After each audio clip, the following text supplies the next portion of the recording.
Bienvenue dans ce nouveau numéro de 7 à la une. Vous le savez désormais, votre hebdo préféré est à retrouver tous les mardis dans plus de 700 points de dépôt de la Vienne. Vous ne l'avez pas encore lu? Pas de souci, on vous le présente. Et on se retrouve juste après avec notre invité de la semaine. Au menu de ce numéro 542, un article sur les panneaux publicitaires, présents en nombre à Migné-aux-Anses et qui ont valu à la commune un prix de la France moche il y a quelques semaines. Consciente de ce surnom, Grand Poitiers promet de nouvelles règles. Une nouvelle enquête publique va démarrer début 2022. À découvrir aussi dans nos colonnes un article consacré à la santé mentale des étudiants. Une étude conjointe de l'INSERM et de l'Université de Bordeaux montre que la pandémie les a davantage affectés que les autres adultes, ce qui se confirme à Poitiers, où le service de santé de l'université compte une liste d'attente d'une soixantaine d'étudiants. Cette semaine, nous mettons aussi un coup de projecteur sur l'ouverture d'un nouveau café en plein cœur d'Iteuil. Mais pas n'importe quel café. Celui-ci a la particularité de faire travailler en salle et en cuisine des personnes en situation de handicap issues de la page 86. C'est unique dans la Vienne et à découvrir en page 6. N'oubliez pas dans notre page sport qui revient sur la mauvaise passe du Stade Poitvin Volley Beach, dernier de Liga avec un seul succès en 8 rencontres. Le club paye son retard à l'allumage, entre arrivée tardive et méforme, mais le coach Brice Donat veut rester positif, il se projette déjà sur la deuxième partie de saison. On en vient enfin à notre info de la semaine qui s'intéresse aux différentes initiatives de la ville de Poitiers, visant à redonner confiance aux habitants dans le processus démocratique. Budget participatif, consultation numérique, convention citoyenne et l'Assemblée citoyenne, dont le groupe de préfiguration s'est rassemblé pour la première fois vendredi et samedi. Armel Lecause est le cofondateur de Démocratie ouverte, association mandatée pour accompagner la démarche poitevine, et il est notre invité de la semaine. Bonjour Armel. Bonjour. Donc, vous étiez présent à la première réunion visant à construire l'Assemblée citoyenne de Poitiers. Comment s'est-elle passée? Écoutez, ça s'est bien passé. C'était une assemblée citoyenne de préfiguration, donc un groupe qui réfléchissait à la constitution de cette assemblée citoyenne. Et c'était un groupe composé d'une trentaine d'habitants tirés au sort, de 6 élus et de 2 agents municipaux. Donc c'est une composition mixte qui permet la co-construction avec des personnes qui viennent de la ville dans les services, des élus de la ville et puis des habitants dont certains étaient tirés au sort sur le cadastre, c'est-à-dire vraiment parmi tous les habitants du territoire, et d'autres parmi une liste de volontaires qui, notamment certains, étaient dans les instances participatives. Donc on avait une vraie mixité et une vraie, finalement, une représentation de la diversité de la population. Donc c'était pas forcément évident que ça se passe bien, et on a eu une journée et demie de travail avec déjà des productions très intéressantes.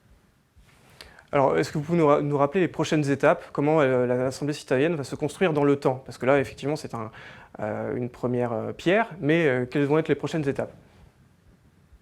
Alors en fait, là, on s'est retrouvés donc vendredi 19 novembre et samedi 20 novembre pour une première session. On aura une seconde session dans 2 semaines, le 3 décembre et 4 décembre, et puis une troisième et dernière session le 14 janvier et 15 janvier.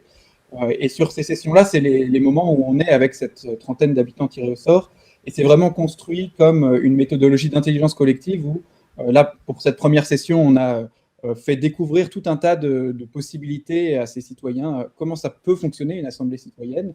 Démocratie ouverte et Fréquences communes, qui sont les deux associations et coopératives qui accompagnent ce processus. On est des experts de ces sujets-là, donc on a une logique de facilitation, c'est-à-dire qu'on accompagne le groupe à se forger une opinion petit à petit, à imaginer, à concevoir, à designer l'assemblée citoyenne. Et puis, on apporte notre expertise aussi en allant chercher des exemples à l'international ou dans d'autres territoires qui peuvent avoir mis en place des assemblées citoyennes pour nourrir le groupe. Donc, la première étape qui vient d'avoir lieu, c'était vraiment sur découvrir ce que c'est, avoir des idées et découvrir différentes propositions.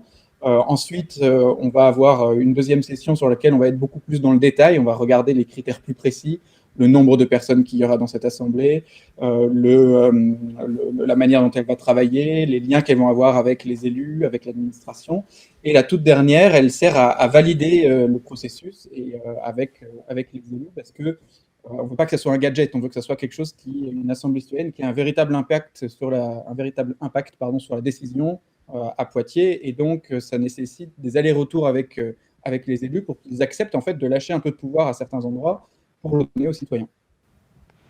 Alors qu'est-ce qu'apporte cette assemblée par rapport à d'autres outils de démocratie participative déjà existants, comme les budgets participatifs, les conseils de quartier et d'autres, et comment les articuler ensemble avec cette assemblée?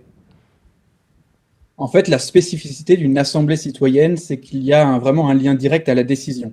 Il y a beaucoup de démarches participatives, comme les conseils de quartier, comme des démarches de concertation, qui sont là plutôt pour remettre un avis, pour remettre des propositions, pour venir interpeller la mairie sur un sujet. Une assemblée citoyenne, elle est vraiment directement connectée à la décision politique et donc elle a beaucoup plus d'impact potentiellement. Elle peut avoir vraiment un rôle très central, un peu comme on a une assemblée d'élus, le conseil municipal, eh bien avoir une autre chambre qui soit une assemblée citoyenne qui puisse peut-être rédiger directement des délibérations, c'est-à-dire la décision qui va en conseil municipal, qu'elle puisse avoir une porte d'entrée qui soit celle de l'administration et des élus, mais une autre porte d'entrée qui puisse être celle des citoyens, et donc, dans un travail de co-construction, arriver à des propositions citoyennes qui vont jusqu'au bout et qui sont votées par les élus, ou voire même qui peuvent être peut-être reliées à du référendum, et donc d'avoir des référendums qui puissent être déclenchés par cette assemblée citoyenne. Donc la spécificité, c'est que sur les sujets dont elle aura à s'occuper, cette assemblée, elle peut aller très loin et dépasser le consultatif. Alors des critiques ont déjà émané d'élus de l'opposition sur la présence d'élus exclusivement de la majorité dans le groupe de préfiguration. Comment vous comptez garantir l'indépendance finalement de cet outil-là? Bon, déjà, il y a une indépendance du fait du nombre, c'est-à-dire que quand on regarde, on a construit cette assemblée de préfiguration comme une assemblée où il y a en très grande majorité des habitants, c'est une trentaine d'habitants pour 6 élus et 2 agents municipaux. Et le principe, c'est que les élus qui sont présents, ils font le lien avec le reste des élus de la collectivité. Donc, les élus de la minorité ou de l'opposition peuvent être impliqués eux aussi via les élus présents dans l'Assemblée citoyenne. Ce lien, il permet d'avoir un travail de confiance et en fait d'éviter que les jeux politiques habituels dans lesquels des élus d'opposition s'opposent et des élus d'une majorité essayent de faire avancer un sujet. Il ne faut pas que ce jeu de pouvoir-là se retrouve à l'intérieur d'une assemblée citoyenne. Et c'est pour ça qu'on a fait le choix d'avoir que des élus de la majorité qui puissent travailler en confiance avec les citoyens, mais faire aussi des allers-retours avec le conseil municipal, avec les commissions municipales dans lesquelles il y a des élus de l'opposition qui peuvent faire valoir des sujets, qui peuvent amener des objections, des alertes, etc., et donc qui seront prises en compte par les élus de la majorité. Et derrière, comme là, on est vraiment sur cette assemblée de préfiguration, c'est-à-dire que c'est l'assemblée qui va réfléchir au fonctionnement de l'assemblée citoyenne elle-même. Ça nous semblait important qu'il y ait un lien direct avec les élus. Mais si ça se trouve, ce n'est pas la modalité qui sera retenue par ces citoyens pour le fonctionnement classique, normal de la future assemblée citoyenne.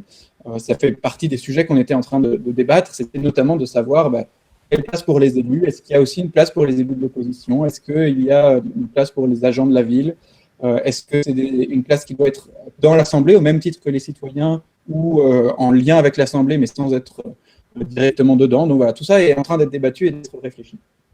D'accord. Merci beaucoup en tout cas Armel d'avoir répondu à nos questions. Bonne continuation également en tout cas pour continuer le projet d'Assemblée citoyenne à Poitiers. Ce sujet est à retrouver dans les colonnes du 7 au format papier sur le 7.info. On se retrouve mardi prochain pour un nouveau numéro de 7 à la 1. En attendant, n'oubliez pas de multiplier les sources d'informations, en commençant par le 7 bien sûr. Bonne lecture!